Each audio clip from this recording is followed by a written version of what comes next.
এবারে আমরা 30টি মৌলের ইলেকট্রন বিন্যাস নিয়ে আলোচনা করব। মৌলের অরবিটালগুলোতে কিভাবে ইলেকট্রনগুলো অবস্থান করে তাই এবার দেখব। তাহলে চলো শুরু করা যাক। প্রথমেই লিখছি হাইড্রোজেন। হাইড্রোজেনের পারমাণবিক সংখ্যা 1। আমরা জানি হাইড্রোজেনের ইলেকট্রন বিন্যাস হলো 1s1, অর্থাৎ s অরবিটাল আছে, একটা কক্ষপথ আছে, একটা কক্ষপথে একটা ইলেকট্রনই বিদ্যমান থাকে। এরপরে হিলিয়াম। হিলিয়ামের পারমাণবিক সংখ্যা 2, তাহলে এর ইলেকট্রন বিন্যাস হবে 1s2। এবং আমরা জানি s অরবিটালের ইলেকট্রন ধারণ ক্ষমতা হলো 2, তাহলে প্রথম কক্ষপথের s অরবিটাল পূর্ণ হয়ে গেছে।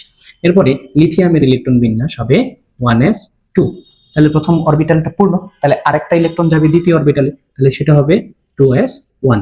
এরপরে 1s2 2s2, তাহলে বেরিলিয়াম পর্যন্ত 1s অরবিটাল এবং 2s অরবিটাল পরিপূর্ণ। তাহলে এবার অতিরিক্ত ইলেকট্রন যাবে 2p অরবিটালে। আমরা সিকোয়েন্স অনুযায়ী জানি প্রথমে 1s, তারপরে 2s, তারপরে 2p, তারপরে 3s, তারপরে 3p, তারপরে 4s, তারপরে 3d, তারপরে 4p, এরকম করে ইলেকট্রনগুলো বিন্যস্ত হতে থাকে। তাহলে দেখেন যে এরপরে আসবে 1s2 2s2 2p1। এরপরে ইলেকট্রন বিন্যাসটা কি হবে? 1s2 2s2 2p2, পরেরটা হবে 1s2 2s2 2p3, পরেরটা হবে 1s2 2s2 2p4, পরেরটা হবে 1s2 2s2 2p5, এবার হবে 1s2 2s2 2p6। অর্থাৎ এখান থেকে 1s এবং 2s পরিপূর্ণ। পরে এবার 2p অরবিটাল ইলেকট্রনগুলো যাবে না, 2p অরবিটালটা যতক্ষণ পর্যন্ত না ওই p অরবিটালে সর্বোচ্চ ধারণ ক্ষমতা পর্যন্ত ইলেকট্রন পৌঁছায়, ততক্ষণ পর্যন্ত ইলেকট্রন p অরবিটালে প্রবেশ করতেই থাকবে। বুঝছো কথা? এরপরে আসো সোডিয়ামের ইলেকট্রন বিন্যাস। তাহলে 1s2 2s2 2p6, 2p6 তো পূরণ হয়ে আছে, তাহলে অতিরিক্ত যে ইলেকট্রনটা আছে সেটা এবার কোথায় যাবে? পরবর্তী অরবিটাল হচ্ছে কি 3s1 এ চলে যাবে। বুঝছো কথা? এরপরে পারমাণবিক সংখ্যা কার? এরপরে পারমাণবিক সংখ্যা হচ্ছে ম্যাগনেসিয়াম।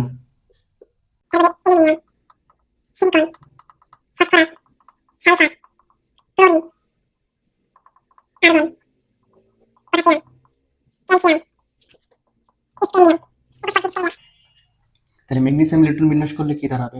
এবার কি হবে দেখো ভাইয়া, যে 1s 2s 2p পূরণ হয়ে গেছে, তাহলে এবার 3s টা পূরণ হবে, তারপরে 3p অরবিটাল পূর্ণ হবে, এরকম একটা একটা করে ইলেকট্রন পূরণ হতে থাকবে। আর আমরা জানি যে ইলেকট্রন বিন্যাসের সঠিক নিয়মটা হলো n এর মানের ক্রমানুসারে লিখতে হয়। তাহলে এই জায়গায় কি দাঁড়াবে? এই জায়গায় দাঁড়াবে 1s2 2s2 2p6 3s2, 3s1 এর পরে 3s2, এরপরে দাঁড়াবে 1s2 2s2 2p6 3s2 3p1।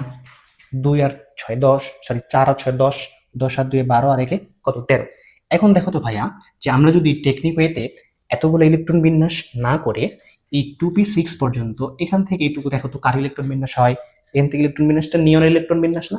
তাহলে আমরা যদি প্রত্যেকটা মৌলতে এভাবে প্রথমটাকে নিয়নের ইলেকট্রন বিন্যাস বলি, এ পর্যন্ত কত 10, তারপরে কত 12 আর একে 13, তাহলে এখানে কত 3s2 3p2, পরেরটা তখন কি হবে?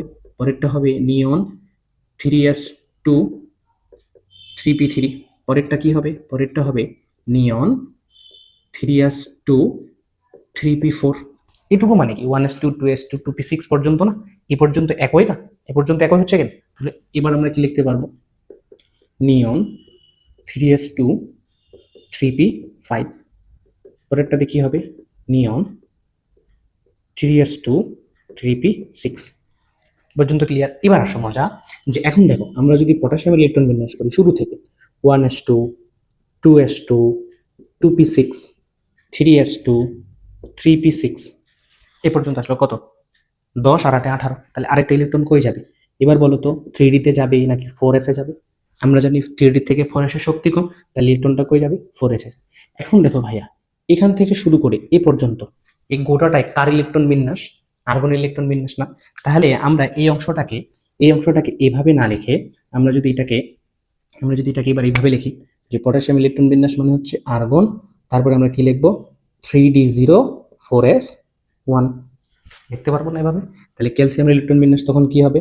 আর্গন হবে 3d0 হবে, তখন 4s2 হবে। এখন কথা বলতে পারো যে ভাইয়া এবার তো এখানে না গিয়ে এখানে আসতে পারতো, এখানে যাওয়ার কোনো চান্স নাই। আমরা জানি যে অরবিটালের শক্তিটা কম সেখানে ইলেকট্রন কি হবে, আগে যাবে, আর যেখানে শক্তি বেশি সেখানে ইলেকট্রনটা পরে যাবে। এখন কথা হচ্ছে এই জায়গাতে ইলেকট্রন গেছে কিন্তু এটা কি পূর্ণ হয়েছে? পূর্ণ হতে হলে কয়টা ইলেকট্রন লাগবে ভাইয়া? দুইটা ইলেকট্রন লাগবে না? তাহলে দ্বিতীয়বারও এখানেও পৌঁছাবে, তাহলে এখানেও 3D কত হবে? 0 হবে। এবার যখন তুমি স্ক্যান্ডিয়ামের ইলেকট্রন বিন্যাস করবা যে 18 পর্যন্ত সেম, এরপরে 3D আর একটু হচ্ছে 4s2, এবার কি করবে, এই যে 18 আর 2 20, 21 নাম্বার ইলেকট্রনটা এবার 4s বা 4p তে না গিয়ে এবার কোথায় যাবে, এবার 3D তে প্রবেশ করা শুরু করবে। বুঝছো কথা? এরপরে আসো, এরপরে পারমাণবিক সংখ্যা বিশিষ্ট মৌলগুলো কি? স্ক্যান্ডিয়ামের পরে হচ্ছে টাইটানিয়াম, তারপরে হচ্ছে কি ভ্যানাডিয়াম, তারপরে হচ্ছে কি ক্রোমিয়াম, তারপরে হচ্ছে কি ক্রোমিয়ামের পরে পারমাণবিক সংখ্যা বিশিষ্ট মৌল কি? ক্রোমিয়ামের পরে ম্যাঙ্গানিজ না, ক্রোমিয়ামের পরে হচ্ছে ম্যাঙ্গানিজ, তারপরে হচ্ছে কি আয়রন, তারপরে কি কোবাল্ট, তারপরে কি নিকেল, এরপর হচ্ছে কপার, তারপরে জিঙ্ক, তারপরে জিঙ্ক। ঠিক আছে, এখন আসো টাইটামের ইলেকট্রন বিন্যাস। এই পর্যন্ত তো একই, আর্গন পর্যন্ত একই থাকবে, তারপরে এবার কি হবে, 3D 2 হয়ে যাবে আর 4s2 হবে। বুঝছো কথা? এরপরে আসো যে আর্গন পর্যন্ত সেম থাকলো, এবার কি 3D 3 হবে, 4s2 থেকে যাবে। কেন ভাইয়া? 4s2 অরবিটালটা পূর্ণ করা আছে, এখন 3Dটা পূর্ণ হবে, প্রতিটা ইলেকট্রন কোথায় যাবে? 3D পর্যন্ত যাবে, 3D পর্যন্ত যাবে। এরপরে আসো ক্রোমিয়ামের ইলেকট্রন বিন্যাস করলে কি হয়, আর্গন পর্যন্ত একই থাকে, তাহলে 3D কত হবে? 4 হবে আর 4s2 হবে। এরপরে আসো, এরপরে আসো যে আর্গন পর্যন্ত একই থাকলো, তারপর এবার হবে 3D। এখন কথা হচ্ছে ভাইয়া এই জায়গাতে আসে গোলমালটা। এখন আমরা স্থিতিশীল ইলেকট্রন বিন্যাস সম্পর্কে কিন্তু জানি। তাহলে স্থিতিশীল ইলেকট্রন বিন্যাস কোনটা? যে আমরা জানি প্রতিটি মৌলে তাদের সর্বশেষ শক্তি স্তর ইলেকট্রন দ্বারা পূরণ করতে চাই। ইলেকট্রন দ্বারা যখন সর্বশেষ এস অরবিটাল অথবা পি অরবিটাল অথবা ডি অরবিটাল অথবা এফ অরবিটাল, অরবিটালগুলো যখন পূর্ণ অথবা অর্ধপূর্ণ থাকে, কি থাকবে? পূর্ণ থাকবে অথবা অর্ধপূর্ণ থাকবে, তখন ওই অরবিটাল ওই ইলেকট্রন বিন্যাসটাকে বলা হয় স্থিতিশীল ইলেকট্রন বিন্যাস। তাহলে দেখো তো এখন এই জায়গাতে কি হয়, ক্রোমিয়ামের ইলেকট্রন বিন্যাস করতে গিয়ে দেখা গেল যে 4s অরবিটালে 2টা, 3D অরবিটালে 4টা। এটা কি হয়? এটা একটা জেনুইন নিয়ম অনুসারে হয় না? জেনুইন নিয়ম অনুসারে হয়তো, স্বাভাবিক নিয়ম অনুসারে এটাই হওয়ার কথা। কিন্তু প্রতিটা মৌল যেহেতু সুস্থিতিশীল ইলেকট্রন বিন্যাস গঠন করতে চায়, এজন্য কি হয়, এই ডি অরবিটালটা ক্রোমিয়াম চায় যে অর্ধপূর্ণ থাকুক, কারণ পূর্ণ থাকলেও সুস্থিতিশীল, অর্ধপূর্ণ থাকলেও সুস্থিতিশীল। তখন কি হয়, এই 4s অরবিটাল থেকে একটা ইলেকট্রন ওভারলুপিং করে 3D অরবিটালে এসে এটাকে অর্ধপূর্ণ করে দেয়, আর এটাতে একটা ইলেকট্রন থাকে। বুঝছো কথা? একটা ইলেকট্রন থাকে। কেন থাকে ভাইয়া? ওই যে প্রতিটা মৌল চায় তাদের সর্বশেষ শক্তি স্তরে ইলেকট্রন বিন্যাসটা কি হতে, সুস্থিতিশীল হতে। তাহলে পরেরটাতে কি হবে, ম্যাঙ্গানিজের বেলায় এখানে হয়ে গেল 5, কারণ 5 তো 5 এর জায়গায় আছে। এখন কথা হচ্ছে কি, 3D থেকে 4s এর শক্তি এবার কি কম না, তাহলে ইলেকট্রনটা কি 4s এ যাবে না, তাহলে এখানে যদি এবার একটা আছে তখন এখানে এবার কত হয়ে যাবে, 4s2 হয়ে যাবে। বুঝছো কথা? পরের বারে আসো 26 এর বেলায়, তখন কি হয়, আর্গন পর্যন্ত সেম থাকে, এবার 3D 6 হওয়া শুরু করে, 4s2 হওয়া শুরু করে, কারণ এখানে তো আর অর্ধপূর্ণ হওয়ার কোনো চান্স নাই। এখন এই যদি বলে যে আমি একটা ইলেকট্রন ছেড়ে 4s এ দিব, আসলে কি 4s এর 3টা ইলেকট্রন গ্রহণ করতে পারবে? বলো তো পারবে? পারবে। কেন? কারণ ভাইয়া 4s অরবিটালের ধারণ ক্ষমতা কয়টা ইলেকট্রন? 2টা ইলেকট্রনের ধারণ ক্ষমতা। বুঝছো কথা? এরপরে আসো 27 নম্বর পারমাণবিক কোবাল্টের ইলেকট্রন বিন্যাস করলে আর্গন পর্যন্ত সেম থাকে, 18 পর্যন্ত সেম।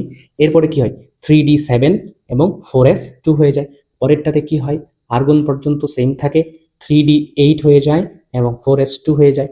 29 নম্বর ইলেকট্রন বিন্যাস কপারে, আর্গন পর্যন্ত সেম থাকে, এবার হয়ে যায় এখানে কত হয়ে যায়, 3D 9 এবং 4s2 হয়ে যায়। এবার দেখো তো ভাইয়া, আবার সেম না, এখানে 4 ছিল 2 ছিল, একটা লুপিং করে কি হয়ে গেছে, অর্ধপূর্ণ করছে। এবার এই জায়গাতে দেখো তো, এখানে যদি আর একটা ইলেকট্রন হয় তাহলে এটা কি হয়ে যাবে, পূর্ণ হয়ে যাবে না? পূর্ণ হয়ে গেলে ইলেকট্রন বিন্যাসটা কি হবে, স্থিতিশীল হবে। ঠিক আছে, তাহলে এবার কি হবে দেখো তো, এই 4s অরবিটাল থেকে একটা ইলেকট্রন লুপ করে আবার 3D অরবিটালে গিয়ে কি হয়ে যায়, 3D 10 হয়ে যায় এবং 4s1 হয়ে যায়। তাহলে এবার পরের ইলেকট্রনটা 3D তে যাবে না 4s এ যাবে? 4s এ যাবে। তাহলে জিঙ্কের ইলেকট্রন বিন্যাস করলে কি হয়, আর্গন পর্যন্ত ঠিক থাকে, এবার 3D 10 এবং 4s2 হয়ে যায়। বুঝছো কথা? তাহলে ব্যতিক্রম ইলেকট্রন বিন্যাসের মধ্যে আমরা কি কি পাইলাম?